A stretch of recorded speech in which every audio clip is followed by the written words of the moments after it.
ഭക്തിസാന്ദ്രമായി കരുനാഗപ്പള്ളി പണ്ടാത്രത്തുരുത്ത് മൂക്കുമ്പുഴ ദേവീക്ഷേത്രത്തിലെ മീനൂട്ട്. ഭരണി മഹോത്സവത്തോടനുബന്ധിച്ചായിരുന്നു മീനൂട്ട് ചടങ്ങ് നടന്നത്. വ്യാഴാഴ്ച രാവിലെ ക്ഷേത്രം മേൽശാന്തി ശ്രീകോവിലിൽ നിന്ന് നെയ്ത്തിരി ദീപം പണ്ടാര അടുപ്പിലേക്ക് പകർന്നതോടെയാണ് ചടങ്ങുകൾക്ക് തുടക്കമായത്.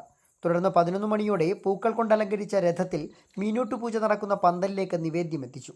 ചടങ്ങിൽ മുഖ്യാതിഥിയായ അമൃതപുരി മാതാ അമൃതാനന്ദമയി മഠത്തിലെ ബ്രഹ്മചാരി ശരണാമൃത ചൈതന്യ അനുഗ്രഹ പ്രഭാഷണം നടത്തി. തുടർന്ന് അദ്ദേഹം ഭദ്രദീപം തെളിയിച്ചതോടെയാണ് മീനൂട്ട് പൂജകൾക്ക് തുടക്കമായത്. ഇത് ഒരു പുണ്യഭൂമിയാണ്. ലോകാരാധ്യായ അമ്മയ്ക്ക് ജന്മം നൽകിയ മാതാവ് ദമയന്തിയമ്മയുടെ നാടാണ്. അങ്ങനെ ഒരു പുണ്യഭൂമിയിലാണ് നമ്മൾ ഇന്ന് ഈ യജ്ഞം നടക്കുന്നത്. തുടർന്ന് നിവേദ്യവുമായി ഭക്തർ ഘോഷയാത്രയായി കടൽ തീരത്തെത്തി നിവേദ്യം കടലിൽ നിക്ഷേപിച്ചു.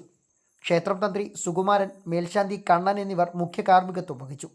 കരയോഗം പ്രസിഡന്റുമാരായ എം വത്സലൻ, കെ സിദ്ധാർത്ഥൻ, ക്ഷേത്രം general convener C Chandrababu, secretary S Shyamlal എന്നിവർ ചടങ്ങുകൾക്ക് നേതൃത്വം നൽകി.